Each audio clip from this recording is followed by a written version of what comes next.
Well, good day to you. Welcome, internet friends. My name is Jason, and I'm joined by my friend Jeremy all the way across town. Say hello, Jeremy. Hey, how's it going? Good. We are the broadcasting duo that brings you week to week Parks and Conversation, which is a weekly rewatch of Parks and Recreation. And this has been I've been really enjoying this journey that we've been on as we have been rewatching these, and it's been fun most of the time when I watch these with my children. This episode today, I did not watch with my children. They have never seen this episode. It's season 2, episode 11, Tom's Divorce. And the main reason that they have not been allowed to watch this because I do not want them to know about green card marriages. Yeah, it's a sad. I mean, on a very special Parks and Conversation, we talk about green card marriages and its implications and how it destroys fake families. So many implications. So the synopsis of this episode is Leslie finds out that Tom and his wife Wendy are getting a divorce, and so she tries to make him happy. Plot B is Andy wants to win Anne back, and he decides to do this by literally trying to win her back through a pool with Mark. So that's the story, the gist, the main thing. So let's talk about the cold open, because I find the cold open to be thoroughly brilliant and arguably my favorite part of this episode. So it opens up with Ron going to Leslie to say, listen, I need you to go renew our license for the park van, because if you don't, you're going to get a fine. They're going to talk to me and you, and I can't do it because I don't want to. Right. Which is one of my favorite Ronisms. Like, I can't do it because I don't want to.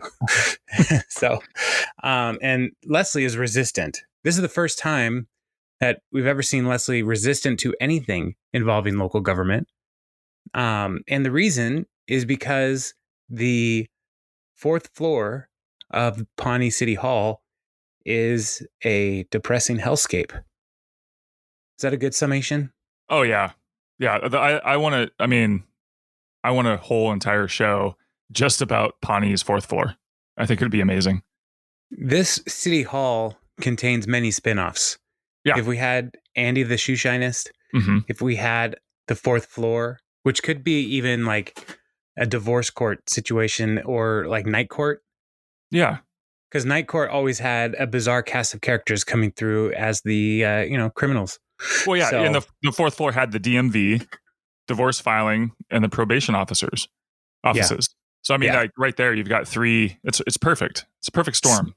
So maybe if they don't have the rights to Night Court, they can just call it Day Court or Court. Yeah, 4th Court. And later they will have a court show that is done in Pawnee. That is really good. And our family, we just finished watching through Parks and Rec, and the last season with the court show, it was so good. Yeah, we laughed so hard, and I don't want to spoil it now in case people haven't seen it yet. So, well, spoilers. It's funny. It's funny. I lost my judge hammer. Well, and again, this just points out, like, why does Pawnee City Hall have so many floors? Like, again, yes, 4th floor. So ridiculous. And is this the top at floor? Least how many we know. Right. There could be more. Did you ever read Louis Secar's Sideways School? Oh, from Wayside School High? Is Falling Down? Yeah. Where instead of building the school horizontally, they built it vertically. So every level is its own classroom. Yeah. That's the whole Pawnee City Hall design scape. Everything's in there. Yeah, just all straight up. So those are good books, by the way. If you haven't read those to your children, if you're an adult and you're looking for good reading, they're still good. So Leslie goes up there and she gives a little like overview of what's going on the floor and why it's so terrible. You've got the divorce court, you've got, like you said, the parole office, you've got the DMV, and so it's just terrible. And so as soon as she goes up there, and the elevator door opens, everything is in a different color hue. Like the lights are green, and flickering slightly. Yes. So it looks like she's stepping into Saw. Yeah. Like a terrible, terrible like horror movie. The guy right off the elevator is like, "Hey, are you looking for urine? I got clean urine. I also buy." It's like, ugh, gross. And then she looks down the hall and she sees Tom and Wendy coming out of divorce court, and she realizes things are not good in the Haverford home. Mm-hmm. And then one of the things she said is, before she went up there, I should have said this, was they tried to brighten it up by serving popcorn, and they put the wrong kind of oil in, and a bunch of people had to have their throats removed. And so right before the credits, she's realizing things are bad in the Haverford home, and a man comes up to her offering her popcorn, and she freaks out. And I looked up in the cast. Yeah, I did too. Richard Dunn. Richard Dunn, and his character name is 110-year-old man. What made you do that? I was just scrolling, and I like on IMDb just to see like, because I was wondering what else Wendy has done. Because she's in a bunch of stuff, but like, is she ever like a lead in anything? I mean, I didn't really see anything where she's like consistent, but I don't know. I just did a quick scroll. And I saw that the urine buyer seller guy is Dr. Graham in Agents of S.H.I.E.L.D. Oh, yes. All right. Yeah, it's all coming together. There you go. All coming together. So, so that cold open was fantastic. Yeah, and even the filming, like the way that they were like, there's a lot of quick edits, and it went super shaky handheld for that time. They totally made it feel so much like a horror, like wide angle lenses up close, the really, interesting characters. It was, really well done. Yeah. It just is a totally different feel than normal Parks and Rec. So I loved it. So then after, I was going to say, if you could somehow tie in the library with those people, perfect show. Oh man, if the library drop box was on the 4th floor, like you had to go up to the 4th floor of City Hall to return your library books. I need to renew my license and drop off Sideways School. Okay. Yeah. That's another really ridiculous thing about Pawnee. Okay. They have a library department. Like here in our region, like our counties, Snohomish County, our library system is Snohomish and Island County, right? Yeah. We don't have our own multi-branch library in one city in all of Snohomish County, right? Whereas Pawnee has its own library department, and they have multiple branches. They're not that big of a city. They can't be. So it drives me nuts. Like Seattle has multiple branches, but it's a big city. Anyway, things that bother me. I don't know if I can keep going on with this show. It's okay. This is why we do it, so we can process it and move on and get to the good parts. Okay, thank you. All right. So speaking of good parts, they credits come back. Leslie's trying to get everybody on board with a effort to cheer up Tom, because she is hinting at the fact that she knows that he's not doing well. She asks him the direct question, "How you doing generally in your institutions that you're a part of?" Tom's like, "Oh, you heard about my divorce?" Yeah. So Tom, the only person who knows that Tom's wedding or marriage is a green card marriage is Ron. And so he needs to, go along with Leslie's sadness parade, because, he doesn't want to get in trouble, because they could still get in trouble even though they're now divorced. Right. And so, and more importantly, like Leslie, once again, like won't accept, like, this isn't how I would react. So therefore you must be sadder. Like we gotta get you out of your funk. And Tom's like, "No, I'm okay." Because he knew it was a sham. And up to this point, I actually think he's like, meh, he's okay with it up until this point. Right. Yeah. Well, there's a moment where I think he does get sad. Oh, absolutely. That it's like, yeah, that is coming. But so Leslie says, "All right, everybody, let's all cheer Tom up. Let's go wherever he wants to go." And Tom's first suggestion is a strip club. And Leslie's like, "No." And then Jerry comes up with the great idea to go to Jurassic Fork, which is a dinosaur-themed restaurant. And like so, Rainforest Cafe and Chuck E. Cheese with dinosaurs. Right. And pool. And pool. Which is okay. So they all go and meet Tom at Jurassic Fork. And I do appreciate Anne's whole plot line at the dinner because she is very clearly not wanting to split the tab with everybody. And so being as upfront as possible, like, I am not drinking anything. I'm just having water. And then also later asking, hey, why don't you give me the bill? I'll divide it up for everybody. She wants to be in control so she doesn't have to split the bill because Tom is like, they're saying, Tom, order whatever you want. And so he's getting a whole bunch of wine, a whole bunch of desserts and appetizers, and it's just getting more and more expensive. And so I appreciated that part of Anne's story in this episode. Yeah, it was like because I feel the same way. Right. Always. Always. Yeah, it was like I don't want to pay for your beer. Not even half of your beer. Like, I don't want to pay for any of it. You didn't even offer me a taste. Come on, man. So it's like the whole scene in Mystery Men where he says, once again, the steak eater picks the pocket of the salad eater every time. Yes. Yeah. I also loved how delighted Jerry is at this restaurant. At one point he says, we've been going here 3 times a week for the past 15 years. Nobody bats an eye. Yeah. like, oh yeah. It can't be that good. And as the server is going through the whole spiel, he's mouthing all the words. Right. All the terrible puns. Yes, so good. This is my second favorite part of this episode. So the first part is fourth floor.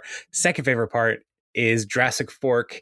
And as they're ordering all this stuff, it's dinosaur puns, and Leslie orders a steak, and he asks, how would you like it cooked? And her response is medium rare. And he's like, legally, we can't make puns about the temperature of the food. And just her face as she turns to everyone and goes, you saw that, right? That was good. And yeah, she's like, this is a good joke. Yeah. Nope. Oh, yeah, so good. So Andy, at this point sees that they have a pool table here. And so he wants to, win Anne back in his master plan by being a pool hustler.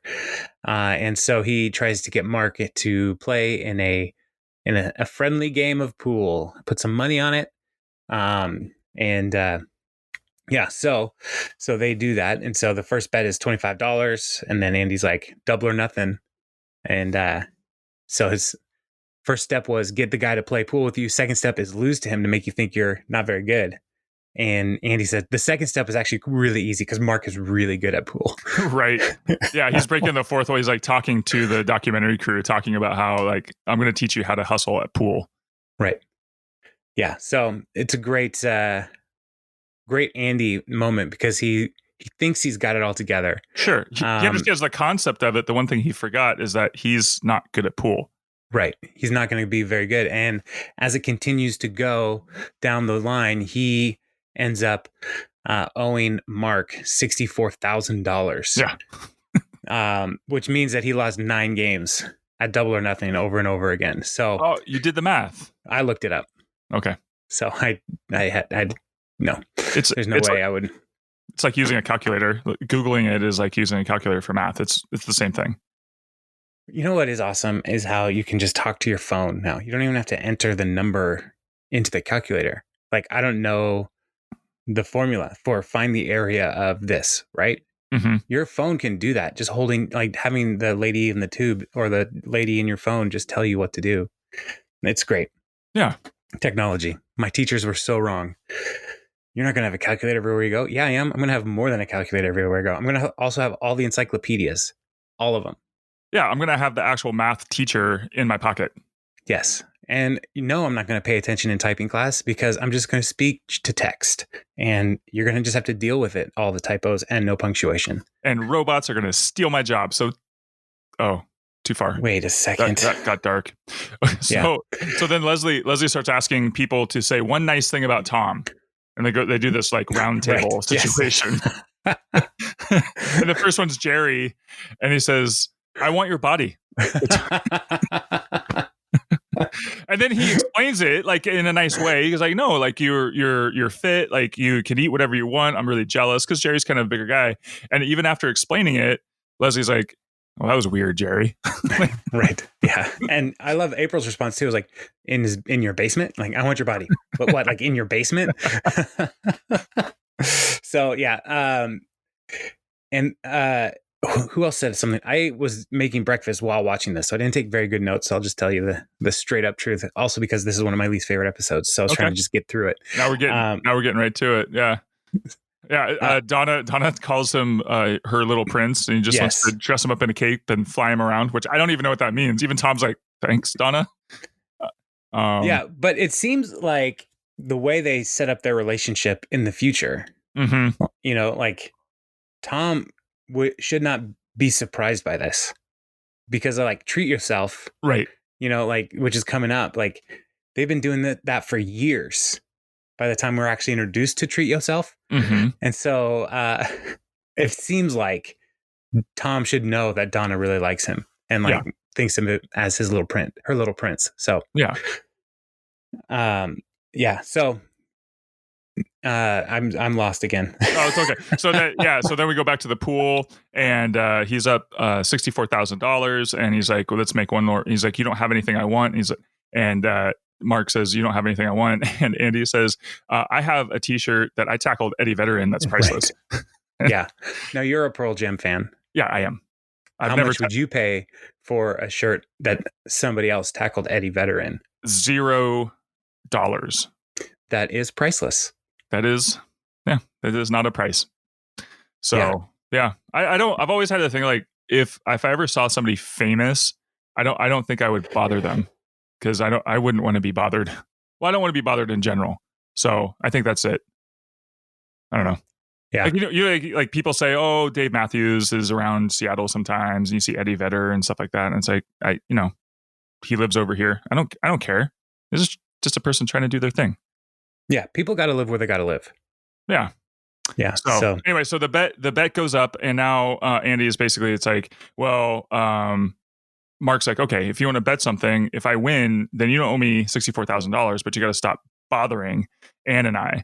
And Andy says, well, that's not a very fair bet. If I win, then I get Ann. And so Mark does his air quotes, is like, okay, if you win, you quote get Ann. And so they play one last round of pool. Yeah. And just let's follow that thread, because Mark is on the path to victory. Oh, yeah. And he scratches on the 8 ball, so he loses. So Andy is like, yes, I get Ann. And he's victorious after all of his failure all night. He finally is like, I won, not because he's good at pool, but because Mark failed at one part of pool. And so, Andy didn't win. Mark lost. Right. Yeah. So sometimes things just come up Andy. But ultimately, he doesn't get Ann. So, well, yeah, because that's not a thing, right? It's not how you should handle any relationships with people. So the this whole effort of cheering up Tom at Jurassic Fork is not working. And Ron actually, tells him, "Hey, man, you're doing a good job pretending to be sad." And he's trying really hard to encourage Tom in his sadness. At this point where he asks, hey, after the fake dust settles on your fake relationship, would it be okay if I ask Wendy out? Yeah. And this is where the Tom sadness factor goes way up. Yeah. Because now it becomes real. Yeah. Yeah. And this is one of the challenges with Tom. Does he actually like Wendy? Or does he just not want somebody else to have a relationship with her? I think it might be both, because he was so proud. Like, the one thing that he always said about her is like, hey, check her out. This is my wife, Wendy. Look how hot she is. Like, it's not even that he might actually like her, but it was always for superficial reasons. She's a doctor. She's super good looking, blah, blah, blah. And now he's faced with this, like, oh, somebody else is interested in her. Wait, maybe I actually like her. Because later, Leslie, when he confesses to Leslie about the whole thing, and he's like, do you like your wife? Does your wife know you like her? Kind of thing. So Right. it was a good joke, but it's also the truth. Like, he might not have ever realized that he actually did like her. So I think Right. it's a bit of both. And now that Ron is in the picture, he's like, well, I can't compete with Ron. And his whole world kind of, that's when it gets really, really like real. Cause I don't think he really even realized it and was like, nah, I knew it was only a matter of time anyway. So yeah, now he's depressed. Yeah. And now he wants to go to The glitter factory. The glitter factory, who has Which like is absurdly large glitter. That's not even glitter. Those are like streamers or something. I don't know. Yeah. I don't spend a lot of time with glitter in general, but what I have experienced with glitter is the glitter dust. For art and stuff. Oh yeah, for Little sure. crafts. Like that stuff. Like I don't understand why they would have the glitter in the glitter cannon that they used. But yeah, so Leslie and everybody, like they all go to the glitter factory, trying to make Tom less sad. Except for Donna and April, because Donna can't go back. Right. Because she's got some kind of grudge with the lady, like, you can keep the microwave. But yeah, so Donna can't go back. So she takes April home because April's underage. And so the crew goes to the glitter factory, and Leslie's like, I'm a feminist, like I'm strong, this is great. And she's like instantly confronted with the sadness of the whole situation. Like, it's not good. And Ron, I keep calling Ron Mark, but Ron is like, I don't like strip clubs at all. But then he sees a breakfast buffet, and he's like, this is a great breakfast buffet. And so that's like the reason he's hanging out. One of my favorite Ron lines, though, is like, I prefer a good hearty salt of the earth woman, your Steffi Graf, your Cheryl Swoopses. Yeah, people at the top of their game. Yeah. But just Swoopses, I thought was Swoopses. really good. Yeah. So none of this whole strip club thing is working for Tom either. He's still sad. Like, this is not a good experience for him, because he would rather not be getting divorced, but he also would rather not have Ron ever ask out Wendy. And so finally, Leslie's like, hey, what's going on? He's like, look, this whole relationship with Wendy, it was a green card marriage. But I can't tell anybody because we can still get in trouble. And this is where Leslie says, oh, you really like your wife. Does your wife know you like your wife? Yeah. So Tom is,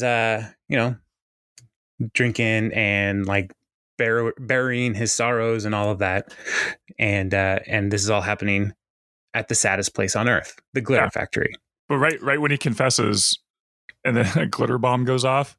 And I thought it was really fun. Like, so there's streamers and glitter falling from the ceiling. And again, super sad. But then Ron's over there using his jacket to cover his buffet food. Right. Like, he's hunched over I just thought that was a great visual joke. Yeah. Yeah. So after... They take Tom to Wendy's.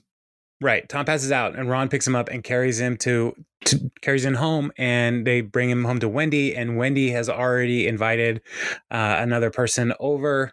She's already started dating somebody. And Leslie is just totally like shocked. And the man that Wendy has invited over is like, she's like, this is my husband. And the guy's like, who's he carrying? No, that's my husband's boss being carried. My husband is being carried by his boss. So, and at this point, you see the back of Ron's head too. Like, he's still got a shaved head back there from when he got shot in the head. Slowly growing in. Right. But he's like, where do you want me to leave this? Talking about Tom. And so after the drop off, then Leslie realizes like she's, this is sad, and Tom's going to be sad, but she can't fix it. And I think that's one of the frustrations that Leslie has. Like, I can't fix other people's emotions, which I think is the biggest part of this like character arc for Leslie at this point. Like, she wants to manage everybody and how they feel, but she can't. And so it's important for her to realize that and learn these things. And I'm glad the Glitter Factory was able to help her learn that. Yeah. I mean, so other than a buffet, maybe it's useful for that. I don't know. to confront human sadness. Mm-hmm. Yeah, I would imagine. It's like a Greek tragedy. Sometimes you have to see like true disparity in order to appreciate what you have. Exactly. Like in The Sandlot. Um, Yes. I love that movie. It has nothing to do with tragedy. I just wanted to say something that was not tragic. But Nailed it. nailed it. Totally nailed it. One of the things that we missed referencing earlier was that Leslie first tried to cheer Tom up by having a telegram, a singing telegram with a man in a horse costume come in, singing about Tom's divorce, dressed as a horse. And then later, at the end of the episode, Leslie, she says she's ashamed of Ron for wanting to move in on Wendy, and like she's like, I can't believe you would do this to our friend, our coworker. And then she says she's ashamed of being his deputy, and at the end of the episode, she realizes, like, you know what, Tom and Wendy made their decisions. Ron's going to make his decisions. She can't control this, but she can apologize. And so she decides to apologize by sending in the man in the horse costume, saying how sorry she is. But she can't apologize like a normal person regularly. Like everything has to be so. It's a production. Up. Yeah. Everything Leslie does is a production. And that's just the way it is. Some things will never change. That's just the way it is. Yeah. Bruce Hornsby. So anything else from this episode that we need to highlight? One of the things I thought was really funny was when Leslie went into the conference room earlier in the episode to try to rally everyone around Tom to go out, and Ron says no, and Leslie mocks Ron with his, imitates him, and then says, no, I'm a man and I don't want to talk about my feelings and all this stuff. And it's just terrible imitation. And then April goes, that was a really good impression of Ron. So April's really into impressions. That was my takeaway. She was really impressed by Leslie's impression of Ron. Yes. And in Ms. Pawnee, she displayed her own skills with impressions. So yeah, which is good. Also, one of the things that is interesting in this episode with April is, she's watching Mark and Andy play pool. Yeah. And like, we know at this point, she's got some kind of interest in Andy, the way she looks at him, the way she interacts with him. And finally, like, they're playing pool and she's like, well, somebody just punched somebody. Like, this is what you're supposed to do. Like, this is dumb. So would somebody just punch somebody? So I appreciate that. They're billiards fighting. Everybody was billiards fighting. Oh, my favorite 80s pool bass song. We started watching Community, which is also on Netflix, and we just watched the one where Jeff joined the billiards class. Oh yeah, he won't wear the shorts. Yeah, that one is intense. Yeah, that was good. Because the coach isn't he he's in was it Billy Madison? No, he was in one of Adam Sandler's movies. I think it was The Waterboy. Yes, I think he was the line coach for Waterboy. There you go. Something like that. He was an assistant coach. He wasn't the head coach because that was Henry Winkler, the Foz. That's right. So the Fonz. I said the Foz. The Fonz. Yeah. Oh man, Henry Winkler. What a career that guy's had. Oh, for sure. Yeah. So, well, this is perfect segue right into our community-based podcast. So let's start with episode 1. No? Okay. I would not today. I would not. Okay, we'll finish this one. All right. But so Henry Winkler will also be showing up later, though, in this very series. So yeah, stay tuned. It's forward promotion for several seasons. Yeah. If our talking about the episodes don't get you, just wait until we talk about Henry Winkler. If you're a big Let's talk about some of the people who will be in this show. Henry Winkler, Rob Lowe, Andy Samberg. Oh my gosh, I'm so excited for that. And the guy who plays the head demon in The Good Place. Can't remember his name off the top of my head. Yep. Genuine. Yes, of course. The Ben Gibbard. Josh Groban. Yeah, Josh Groban. The guy from Wilco. What's his name? The lead singer, Jeff Tweedy. Jeff Tweedy, not Ben Jeff Gibbard. Tweedy, Jeff yeah. Tweedy. Wow, way off. It's okay. The people from Letters to Cleo. The people, yeah, the band. And the Bobby Night Riders. Night Rangers. Night Rangers. Yeah, so Sister Christian. Yeah. Yeah, it's gonna be good. This is not I was looking at the rating on IMDb. This episode was a 7.9, and I can't abide by that rating. I would put it way down. This may be my least favorite episode. Why? Whoa, did I kill you? No, I was just processing all of that information. Yeah, I do not like the stripper stuff. Like, I think that is super annoying that they did that whole, like, half the episode is in the glitter factory. Yeah. So that was annoying. Also, I don't like when my friends are sad, and Tom's my friend, and I don't like when he's sad. Yeah. So now we know how Leslie felt. She's just trying to do anything she can to get him to not be sad.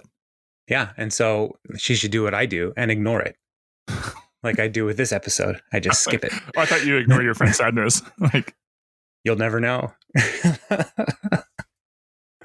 Yeah. So yeah, I don't know. Where would you put this? Yeah, I didn't. I mean, here, okay. Once again, I always, even if I don't like the episode, I try to take out the parts where it moves the whole story forward. And I think we get a lot of that. And I know that this was a painful way to break up Tom and Wendy. We knew it was coming, but it opens that up for other relationships. Mark and Anne, and Andy, even at the end, where Andy says, I'm not gonna pursue you anymore. You don't have to worry about it. When he goes into Mark's office at the very end of the episode and says, "Hey, I'm not going to bug you guys anymore." But then he turns around and he goes, "Oh, I thought you were going to chase after me." So now I don't know if he really means it or not, but I think it's the beginning of him actually figuring out that they're not going to work out. And it opens up the relationship with April. And yeah. So I think we got more Donna, we got a little bit more Jerry. So I guess that's why, yeah, it's episode wise not all that great, but the whole crew moves forward. So that's the way I take it. Yeah. All right. Well, you found some redemption in this episode, which is more than I could do. It's all Parks and Rec. So I mean, even bad Parks and Rec is still Parks and Rec. Right. Yeah, I like pizza. Like that is exactly right. Pizza, even bad pizza, I'm not regretting eating it. Yeah. It's like counter pizza. You leave it out the day after on the counter. Oh, it's man, just fine. Counter pizza. Yeah. For those who don't know, Jeremy will leave counter pizza out overnight and eat it the next day. And everybody knows that that's just fine. Cold pizza is awesome. So I don't know why. But you do what you do, and I'm going to go and ignore my cold pizza. Yeah, I'm just going to go ahead and ignore your sad, lukewarm pizza. Fine. I told my kids, speaking about Community, I told my kids about some of the jokes that are coming up, and they looked at me like I was ridiculous. But I said, have you ever heard the phrase room temperature? This is that room. This is that room. So, man, it's such a good show.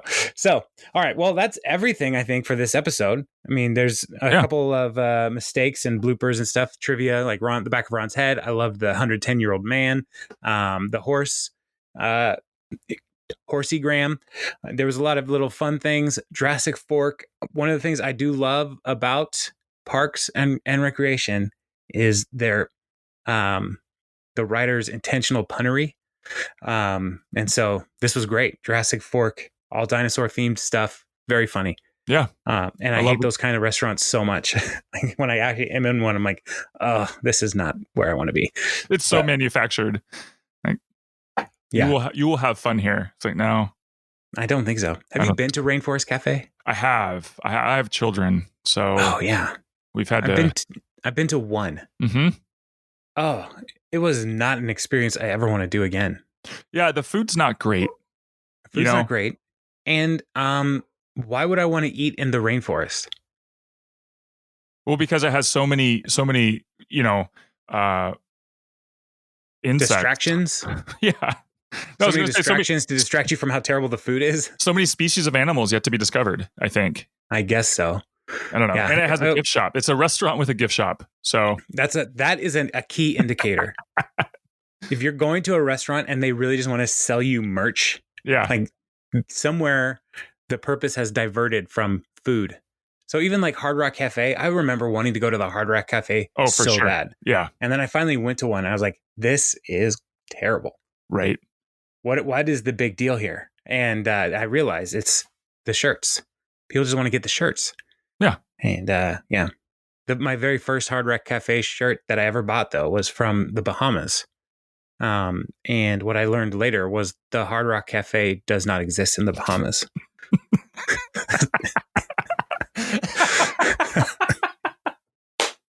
It was our family. What? I was ready to wrap this up, but now let's go ahead and dive into this one real quick. What? Our family went on vacation to the Bahamas, and I saw everybody walking around with these Hard Rock Cafe Bahamas shirts, and I was like, "Oh, that's cool. We should go there." I was like 11, and I finally found at one of the swap meets a Hard Rock Cafe shirt vendor. I was like, "Oh, cool. I'm gonna get one," and I bought one. And then never once did I ever see the actual Hard Rock Cafe restaurant because it at least wasn't on that island. I don't know if it was on any of the islands. It was just a big scam, and I totally fell for it. So you bought a bootleg Hard Rock Cafe Bahama shirt. That's fantastic. Yeah. So I think this is maybe why I hate gimmick restaurants. You got ripped off. I went to a Planet Hollywood one time for like my friend's bachelor party. Oh, and man. It was Arnold Schwarzenegger was not there. No celebrities. I thought they all hung out there like all the time. I thought, yeah, for sure. Like we're going to see famous people. Nope. We're going to get ripped off. We're going to pay too much money for these gross burgers and to just see pictures from movies that we've seen. That's Planet Hollywood. And it was terrible. But I did buy a coaster. So hey, win. Yeah, I'm not leaving here empty-handed. This might pay off someday in my memorabilia trunk. So dumb. Anyway, we should stop. We should stop this nonsense. But Christmas scandals next. Yeah, which is a good episode. We meet Dexhart, Councilman Dexhart, and see more impressions right away in the cold open. And yeah, this one is a very it's a fun episode.